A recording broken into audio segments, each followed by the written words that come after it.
On commence avec l'humour et Rolly Assal avec ce petit florilège que nous vous avons préparé. Il s'agit de vos performances sur scène mais aussi sur les réseaux sociaux. Marc, attends-tu venir dans la forêt avec moi 2 minutes? J'ai un projet. Hey guys, as-tu quelqu'un qui a un maillot de bain à me prêter? Bro, t'as-tu une brosse à dents à me prêter? J'ai comme oublié la mienne. Bro, t'aurais-tu une paire de boxers à me prêter? Non, sorry. Ah, fuck. Pas de parking les lundis. Ça tombe bien, on est mardi. Pas de parking les mardis. Calice. Ah, c'est même trop serré, ça. Livraison seulement. OK. Ah, bonne fontaine! Ah, 15 minutes seulement. 15 minutes? C'est une entrée de garage. Hey, c'est quoi la borne Fontaine Bleue? Pas de parking excepté Sagittaire et Bélier. Pas de parking excepté section 168, vignette excepté période interdite. Passé 21 heures, seulement les femmes enceintes de 42 semaines. Hey!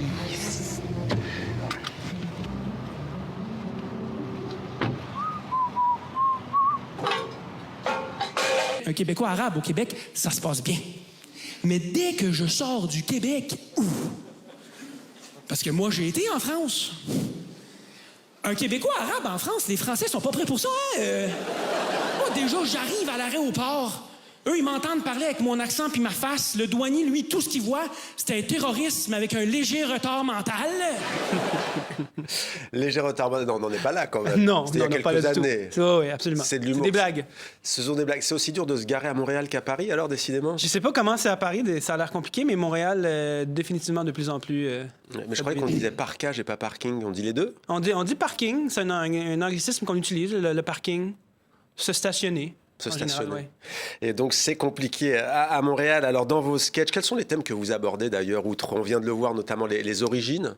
Oui, dans mon humour, c'est beaucoup en ce moment dans mon spectacle ma double culture, mes origines, ce que mes parents m'ont appris, ce que mes parents m'ont légué comme héritage. Égypte et Syrie. Égypte et Syrie. Mon père est syrien, né en Égypte. Ma mère est 100% égyptienne. Donc, c'est un peu ça, de prendre un peu ce que les deux cultures me donnent et de mélanger tout ça dans mon spectacle, puis de faire découvrir aux gens que, bon, j'ai pas nécessairement eu une enfance comme tout le monde au Québec, mais d'en faire part d'une façon rassemblante. Ouais. Pour rassembler, c'est aussi une forme de thérapie peut-être pour vous et pour celles et ceux qui parfois sont victimes aussi, sont assignés à des identités, à des origines encore aujourd'hui? Absolument. Moi, c'est à la fin de mon spectacle, quand il y a des gens qui viennent me voir, me disent « Ah, tu vois, quand tu parles de ce thème-là, quand plus jeune de ton enfance, ou quand tu parles de ton père ou de ta mère de cette façon, ça me rejoint énormément. J'ai vécu la même chose. Je suis d'origine latine.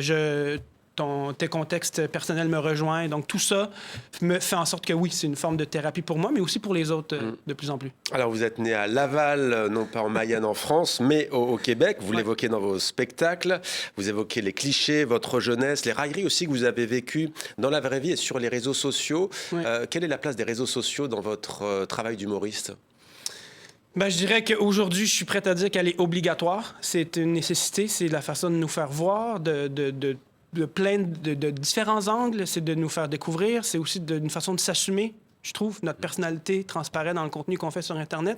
Et les gens aiment voir ça. C'est un peu une façon de faire le marketing du produit qu'on est sur scène, mais sur le web. Donc, je trouve que c'est un passage obligatoire maintenant. C'est un outil de travail et d'inspiration. Alors, l'Égypte, la Syrie, pays de vos parents, est-ce que vous y êtes déjà allé?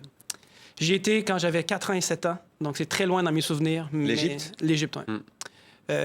C'est définitivement devenu un rêve d'y retourner. Un peu une forme de quête d'identité, de vouloir retourner là, de déconstruire un peu le passé de mes parents en allant voir cet héritage-là qu'ils m'ont laissé. Donc, je me le souhaite à moi-même dans les prochaines années. La Syrie, vous n'y êtes pas allé. Est-ce que vous suivez ce qui se passe dans ce pays? Il est loin d'être apaisé. Hein. Je le suis, non pas par nécessité, mais par curiosité.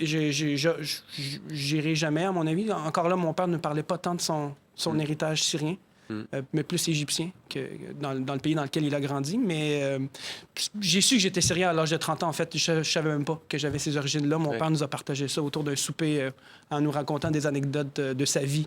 Souper, le dîner. Le dîner, en fait. Le souper. La langue française est riche.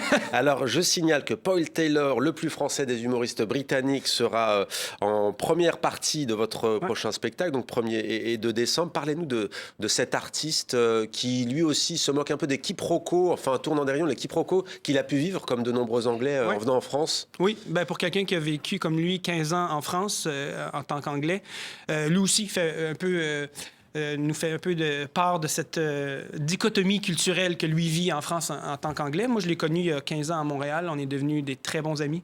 Il a commencé à faire de l'humour et du stand-up avant moi.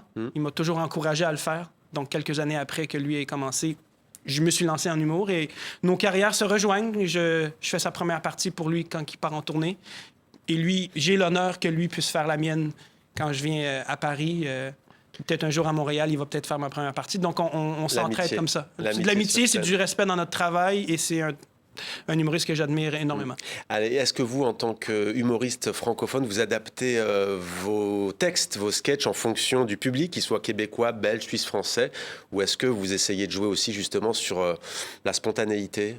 Bien, avant, je l'adaptais. Aujourd'hui, de moins en moins. Mon accent, je le garde. Mon identité, je le garde. Je réalise que, autant les différentes cultures francophones veulent voir l'authenticité dans notre jeu sur scène. Donc, l'accent, je le garde. Les Français trouvent ça charmant, trouvent ça intéressant. Donc, oui.